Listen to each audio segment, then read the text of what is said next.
to this issue up to this minute. It is no news anymore that President Muhammadu Buhari's victory in the 2019 presidential election is being challenged by his main challenger, Atiku Abubakar. What is news rather is that the electoral dispute before the Presidential Election Petition Tribunal has come to a stalemate. And at the heart of this stalemate is if indeed INEC operated a central server that received election results of the 2019 presidential election. While Atiku has remained unwavering in his claim right from the very beginning that results on the central database of INEC indicate he won the electoral victory over the incumbent, INEC has consistently and repeatedly denied transmitting results electronically or even storing them on the server, arguing that that was not permitted by the electoral law.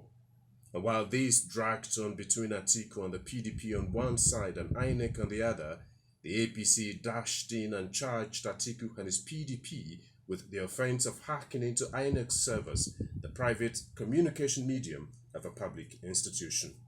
So it was unclear whether a central server was actually used or that results were transmitted electronically.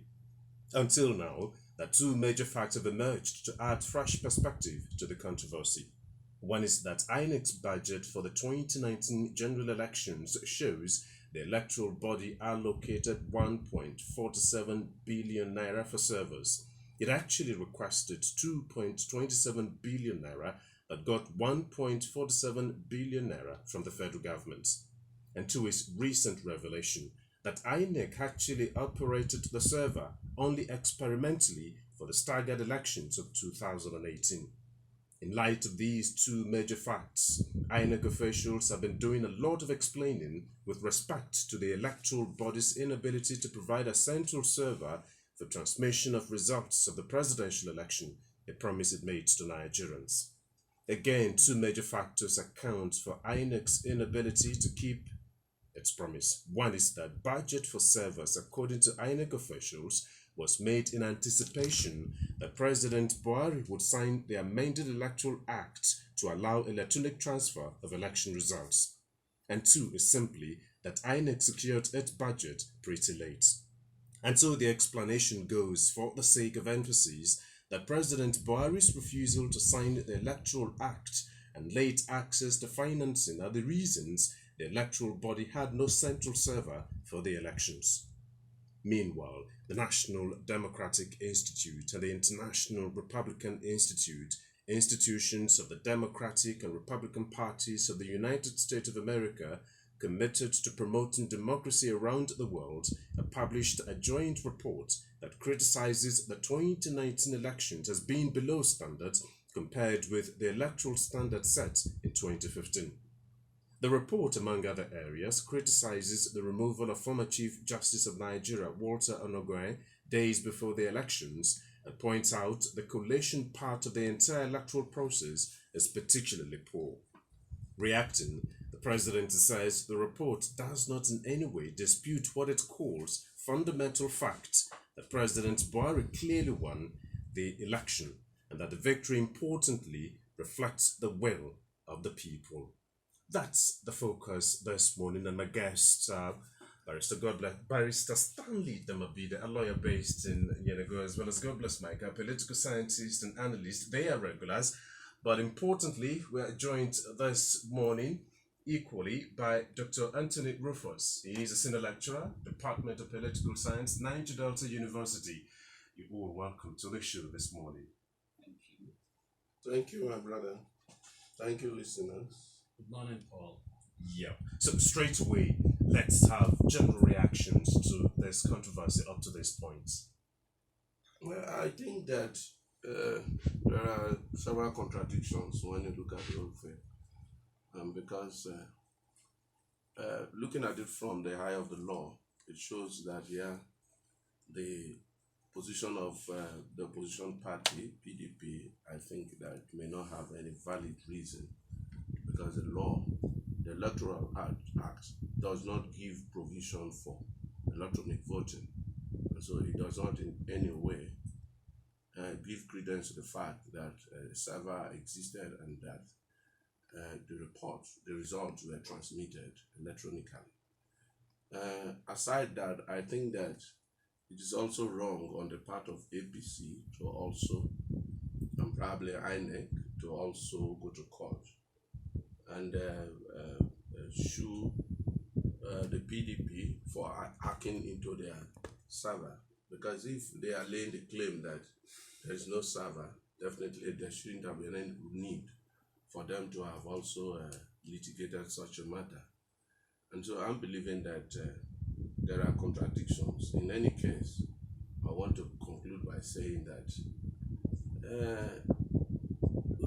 there could be a server, but it does not have any legal basis for the opposition to also go to court, because the law abhors the use of electronic voting. Dr. Anthony Rufus. Yes, for the sake of the public, I want to be addressed as Anthony Rufus. Okay.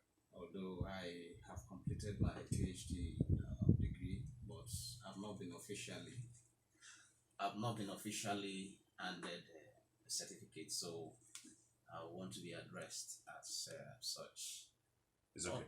On the issue of the server, I think there are a lot of contradictions, just like my colleague has rightly said.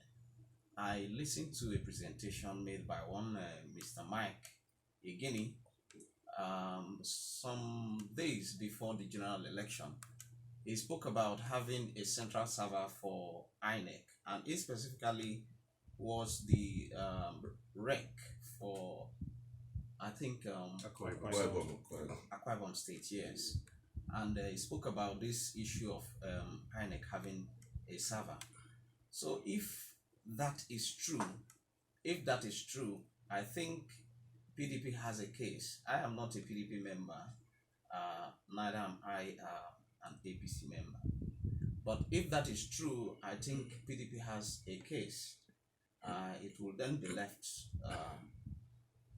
to the Election Tribunal to push forward the litigations and see how they can settle the contradictions.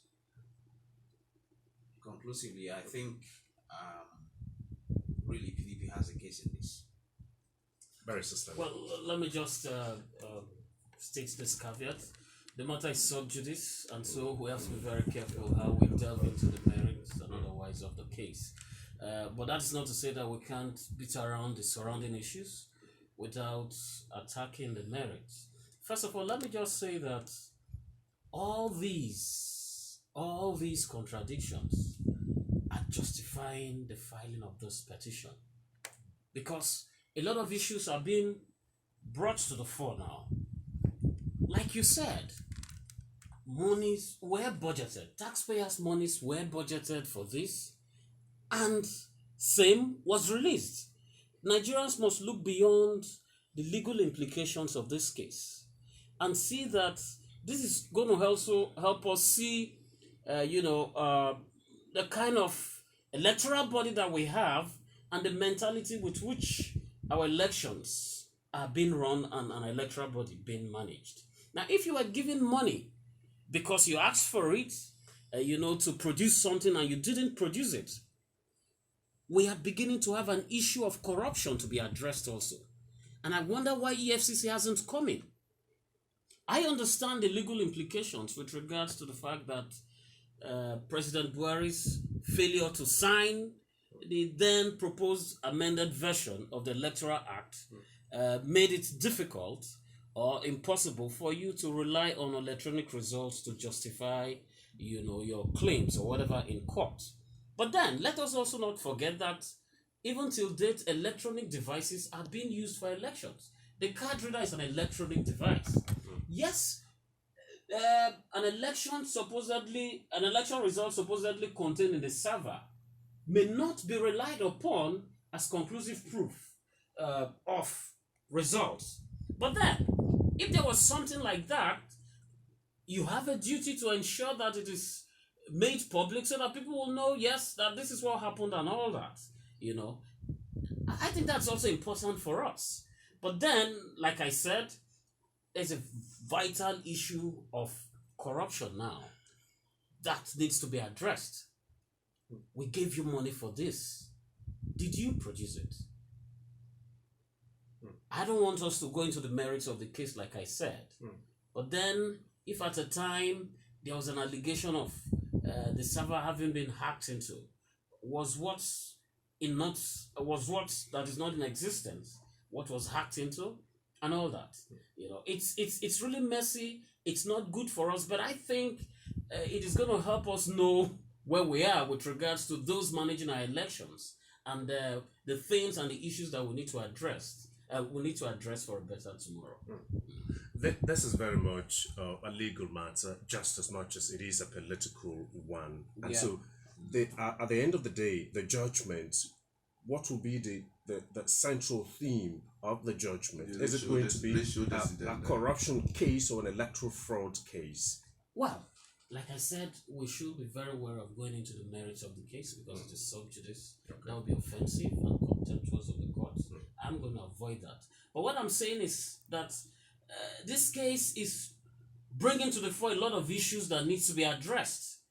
Can we begin to say that aside the elections, there's also financial corruption within INEC that needs to be addressed, in the sense that what was budgeted for and was supposed to have been produced is said to be not to be in existence? But that's not supposed to affect substantially the judgment, whatever will be the judgment. Yeah, because of the issue of sub judice, we can't, look at what will be the outcome with regards to the case. What I really wanted to know is, will the judgment, when eventually passed, be that whatever was committed or not committed is an electoral fraud and not a criminal one? No. It will not. It's not one of the issues. Whether you had you were given money for something and you didn't buy it, that won't form part of the judgment. Of course, that is not one of the. But the only thing is that it's going to tell you an integrity. I mean, if you can steal 1 naira, there's a possibility that if some other things are given you to handle, you perhaps wouldn't be able to do well. So I think those are the several issues that have been brought to the fore with regards to all this, and it's good that it's coming up at this time so that we can know where we are and begin to see what steps we can take to address all of these issues. But I must admit that he who alleges should prove. It's a lot difficult for one side. If you allege the existence, then you have to prove it. Okay, exactly. That's why I want to read out this tweet message by Festus Keyamo of the APC of the presidency. And I quote, "There was no electronic transmission of results because 1, electoral amendment bill was not signed. 2, the NCC and service providers said it was impossible since the entire country was not covered by networks and that there were many blind spots in Nigeria from which it can be done." And so, could this be the reason why INEC decided to say no, even though they promised Nigerians that they were going to transmit results of the presidential election electronically? Yeah, by law, they do not have the authority or the power to collect results electronically. I mean, the law doesn't give you that power. But then, I will also say that for purposes of your documentation, the law doesn't forbid your being able to collect electronically your results. The only thing is that results collected electronically will not be admissible in evidence for any tribunal or court to look at to determine its case. But then, like I said, if you had a budget that accommodates this, you need to answer questions with regards to the justification of your budget. And the insinuation some of your officials had given, like Mike Guinea was mentioned, that look, this is how we're going to do, we're going to run this election, All right, let's allow Godbless and Rufus to react up to this point so we could take our first commercial break. Godbless Micah. Yes, I think that the whole problem lies with the fact that today one of the bases for the litigation of the presidential election is on the server. It's on the server. And like what I did mention earlier, and even Barrister confirmed it, that fine, it is provided, it's been provided in the budget, but that it cannot be admissible in court. Lays to rest every other issue. The rest of it is a matter of corruption. If EFCC wishes to establish any case against the INEC, I think that is a different ball game altogether. It doesn't have anything to do with the PDP. And they may decide not to. And they may decide not to. Because if there are substantial reasons or explanations to why, because they said that provision was made in the budget in anticipation of the fact that Mr. President was going to sign the Electoral Act. That was one reason. And secondly, that the thing came late. The money, the provision was came late, and that was why they were unable to do it. Meaning that what has been provided is still left probably somewhere. Okay. Anthony Rufus, let's hear your reaction so we could break for commercial. Well, I don't want to assume, like my colleague, that the monies may be left somewhere, for the singular fact that INEC asked for monies for servers. They have explanations to make. For goodness sake, this is a democracy, and the way we handle these issues will tell a lot how people look at Nigeria, the image of Nigeria. All right. If we handle this issue very badly and poorly, it will picture Nigeria in a very bad light. All right. So clearly, in this case, INEC has to explain to us. If truly there was an observer, a central observer, like other INEC staffs have rightly said and claimed. Because the issue is even more messy, where the INEC chairman is saying that there was nothing like that, and other staffs are saying there was. All right, so it becomes a little bit confusing and very didactic. All right, we'll break this point of focus, central server controversy, INEC central server controversy and denial, in-depth analysis. Guest Anthony Rufus, Godbless Micah, and Barrister Stanley Damabide. We're taking a break at this point for commercials. When we come back, we'll equally make provisions for your calls and messages. Stay with us.